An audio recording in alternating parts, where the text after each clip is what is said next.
ಜಾತಿ ಜನಗಣತಿ ಜಾರಿಯ ಹೋರಾಟಕ್ಕೆ ಕರೆ ನೀಡಿದ ಸಿದ್ದರಾಮಯ್ಯ ಜನಗಣತಿಯನ್ನು ನಡೆಸಿತು. ಆಯೋಗವು ನೀಡಿದ ವರದಿಯನ್ನು ನಾನು ಸ್ವೀಕಾರ ಮಾಡಿದ್ದೇನೆ. ಅದರ ಜಾರಿಗೆ ಹೋರಾಟ ನಡೆಸಬೇಕಾಗಿದೆ ಎಂದು ಮಾಜಿ ಮುಖ್ಯಮಂತ್ರಿ ಸಿದ್ದರಾಮಯ್ಯ ಅವರು ಹೇಳಿದ್ದಾರೆ. ಬೆಂಗಳೂರಿನಲ್ಲಿ ನಡೆದ ಸಾಮಾಜಿಕ ನ್ಯಾಯ ದಿನಾಚರಣೆ ಮತ್ತು ಮಂಡಲ್ ವರದಿ ಜಾರಿಯ 36ನೇ ವಾರ್ಷಿಕೋತ್ಸವ ಉದ್ಘಾಟಿಸಿ ಸಿದ್ದರಾಮಯ್ಯ ಮಾತನಾಡುತ್ತಿದ್ದರು. Position of OBCs in the country. Then how to consolidate these groups, because they are more than 90% of the total population. They have not been consolidated. In order to I am very happy. I heard about their problem. They are demanding that caste census should be in the national level. We stand by them. ಜಾತಿವಾರು ಸಮೀಕ್ಷೆ ಜಾರಿಗೆ ಬದ್ಧನಾಗಿದ್ದೇನೆ ಎಂದು ಮುಖ್ಯಮಂತ್ರಿ DK Shivakumar ಹೇಳಿದ್ದಾರೆ. ರಾಷ್ಟ್ರೀಯ OBC ಮಹಾಸಂಘದ ಸಮಾವೇಶದಲ್ಲಿ ಮುಖ್ಯಮಂತ್ರಿ ಹೇಳಿದ ಮಾತಿದು. KPCC ಅಧ್ಯಕ್ಷ ಬಿಕೆ ಹರಿಪ್ರಸಾದ್ ಮಾತಾಡಿ, ಮೀಸಲಾತಿಯಿಂದ ಅಭಿವೃದ್ಧಿಗೆ ಹಿನ್ನಡೆ ಆಗಲ್ಲ.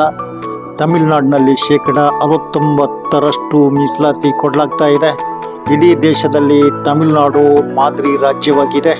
ಉತ್ತರ ಪ್ರದೇಶ, ರಾಜಸ್ಥಾನ ಸೇರಿ ಉತ್ತರ ಭಾರತದ ರಾಜ್ಯಗಳು ಮೀಸಲಾತಿಯನ್ನು ಕಡಿಮೆ ನೀಡ್ತಿವೆ.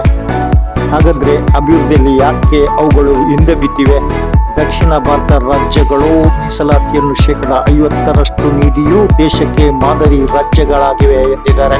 ರಾಜ್ಯದ ಜನರ ಸಾಮಾಜಿಕ ಮತ್ತು ಶೈಕ್ಷಣಿಕ ವಿವರಗಳನ್ನು ಕಲೆ ಹಾಕುವ ಉದ್ದೇಶದಿಂದ ರಾಜ್ಯದ ಹಿಂದುಳಿದ ವರ್ಗಗಳ ಆಯೋಗವು 2025ರ ಸೆಪ್ಟೆಂಬರ್ 27ರಿಂದ 2025ರ ಅಕ್ಟೋಬರ್ 31ರವರೆಗೆ ಸಮೀಕ್ಷೆಯನ್ನು ನಡೆಸಿತ್ತು.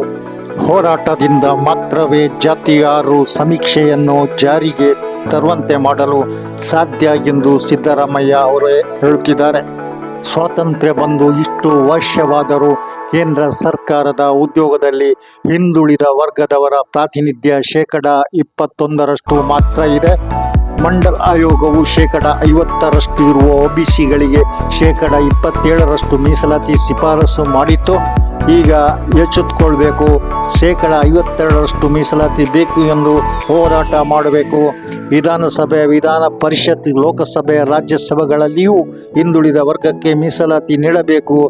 ಕಾರ್ಯಾಂಗ, ಶಾಸಕಾಂಗ ಮಾತ್ರವಲ್ಲ, ನ್ಯಾಯಾಂಗದಲ್ಲಿಯೂ SC, ST, OBCಗಳಿಗೆ ಮೀಸಲಾತಿ ಇರಬೇಕು ಎಂದು ಸಿದ್ದರಾಮಯ್ಯ ಪ್ರತಿಪಾದಿಸಿದ್ದಾರೆ. ಅದಕ್ಕೆ ಹೋರಾಟ ಒಂದೇ ದಾರಿ ಎಂದು ಹೇಳಿದ್ದಾರೆ.